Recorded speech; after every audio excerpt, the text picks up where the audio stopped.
देखो देखो साहब, देखो साहब, ओ देखो साहब,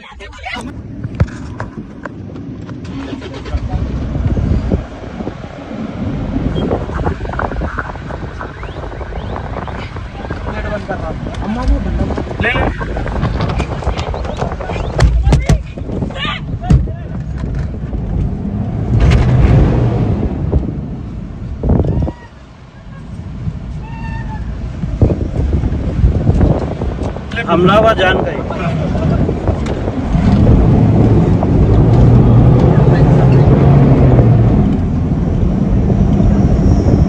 रहने इसको ऐसा लेके जाओ पुलिस स्टेशन।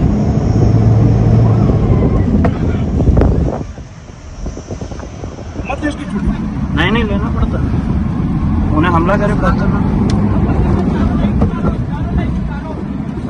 चलो खाली गाड़ी चलाओ, उन्हें उकसा रहा तुम्हारे को।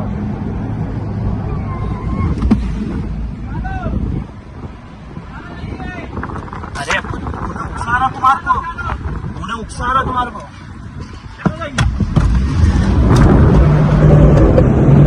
चलो चलो चलो तुम गाडी तक।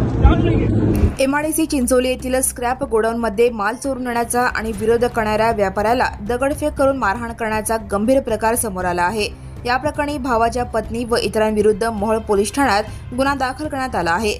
या प्रकरणी मोहम्मद झहीर अब्दुल वाह हकीम वय 53 धंदा रेल्वे स्क्रॅप राहणार 130 सिद्धेश्वर पेठ सोलापूर यांनी दिलेल्या तक्रारीनुसार शाहिस्ता समीर हकीम, मतीन नूरभाई शेख आणि एक अनोळखी महिला यांच्या विरुद्ध भारतीय न्याय संहिता BNS 2023 चे कलम 118(1), 115(2), 352, 351(2), 351(3), 126(2) व 3 व 5 प्रमाणे गुन्हा दाखल करण्यात आला आहे। तक्रारदार झहीर हकीम यांचे एमआयडीसी चिंचोली K56 येथे 2011 पासून स्क्रॅपचे गोडाऊन आहे। त्यांचा भाऊ समीर अब्दुल वाह हकीम यांचेही त्याच प्लॉटमध्ये फोम इंडस्ट्री आहे। बँकेच्या लिलावानंतर 31 डिसेंबर 2024 मध्ये हा प्लॉट समीर हकीम यांनी घेतला असून झहीर यांना जागा रिकामी करण्यासाठी मोहोळ न्यायालयात दिवाणी दावा क्रमांक 295/2025 दाखल आहे। न्यायालयाने झहीर यांना जागे जाण्यास प्रतिबंध आदेश दिला आहे।